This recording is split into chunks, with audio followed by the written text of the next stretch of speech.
My name is John Raiti. I'm a comfort specialist for Family Danz Heating and Cooling. My job duty is to work with several different departments within the company. My day-to-day task is going out to customers' homes and giving people an explanation or some ideas as to what we can do to deal with specific issues that they're seeing on comfort. For example, too hot, too cold.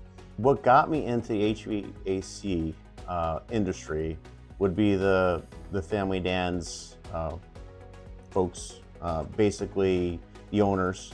I never thought I would be doing something like this, and you know, they're just a really good family, and that was very appealing to me, to work for a company that was family based. And it's a really interesting field where we constantly are learning.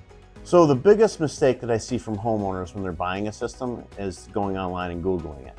One of the things that homeowners don't understand is sizing. They think that if somebody went into a blog and says, based on this square footage home, you need this size system, that's what they need, but they're not taking into account where that system is, whether it be in Florida, or if their system's covering the whole house or part of the house, because all these things play into the grander scheme of things. And that's part of an estimator's job, is to go out and kind of identify exactly what is needed based on what areas we're looking to take care of. And so repair versus replace. When looking at that, first off, we're not the type of company that's going to tell you need to replace, but really is to evaluate the entire system. So if it's a newer system that might need some repairs, my evaluation may be, hey, this is something we need to get over to the service department. So there's a lot of good questions that I would like a customer to ask. Basically, it's you know, availability of product. That's something that should be discussed. A timeline of installation and what to expect during the installation. How long is it going to take? When are we going to arrive? How long is it going to be? Is there any other contractors needed to help facilitate? So, you know, we're looking at a lot of different options in terms of HVAC systems. Some of them are, you know, premier products, higher end. You know, we start off with like a basic line.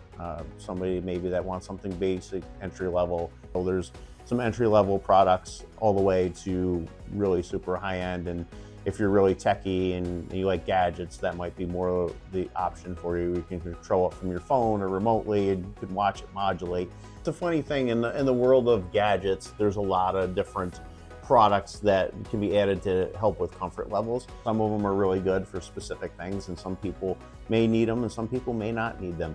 The most basic one that I can absolutely recommend for every single person would be a surge protector. And I only say that because the grid is really being stressed because the push for electrification. If, you know, there's a power outage, a brownout, something as simple as that can burn out your compressor or your furnace. So just kind of keep that in mind. It's a good protectant.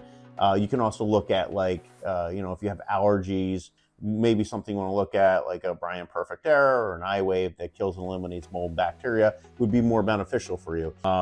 You know, some systems, it's worth a really good efficiency.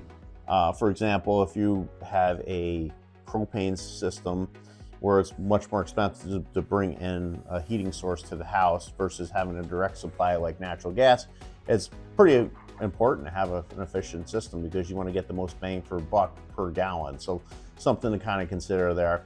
But and you also have to determine what the person's using it for. If they're going to use the air conditioner once in a while, they may not need a super high-end air conditioner. So one red flag thing that it just pops up in my head when, you know, customers talk to me is when the system's tripping.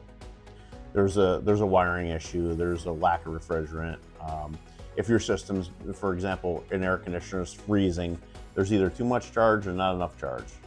And if you smell something weird, it's always good to have a professional take a look and evaluate to make sure there's not a risk there.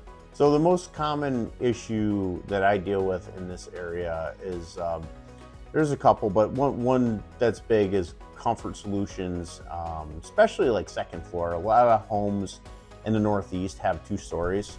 And one thing that people don't understand with central air cools that first floor really well, because typically in a 2-story house, there's a 1-zone system where cold air sinks and heat rises, so it'll cool that first floor. Second floor is going to be a 10-degree differential.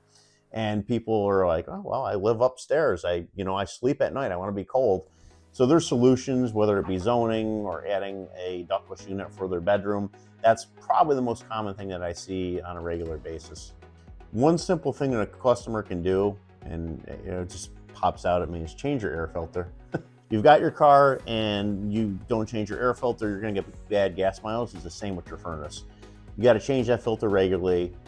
It's a $5 part or a $10 filter. You change it and you resolve yourself of that issue. But really the big thing that I see is lack of maintenance. If people maintain their systems, they're going to last so much longer.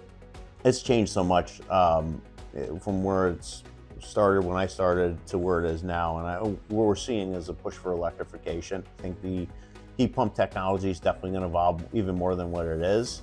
It's a nice convenience to have electric come into your house and be able to take advantage of it without having being brought oil or propane. And I think that the industry needs to have a better grid system before we get there. So I think that's where it's going to go. I think the grid system is going to be improved upon, and we're starting to see it now with more power wires going up and electric plants and things of that nature. First, I'm a little biased. I work at Family Danz. One of the things that I can say that's an absolute benefit for working with a company like this is we are a large company, but we're still family owned and operated. And what's really nice about that is we know who you are. And we're kind of like your cheerleaders. We work with you in order to achieve a specific goal. And we don't forget about you. I'm not going to ignore you. Our company's not going to ignore you. And they treat their customers excellent. And they treat the employees excellent. So it's a great environment.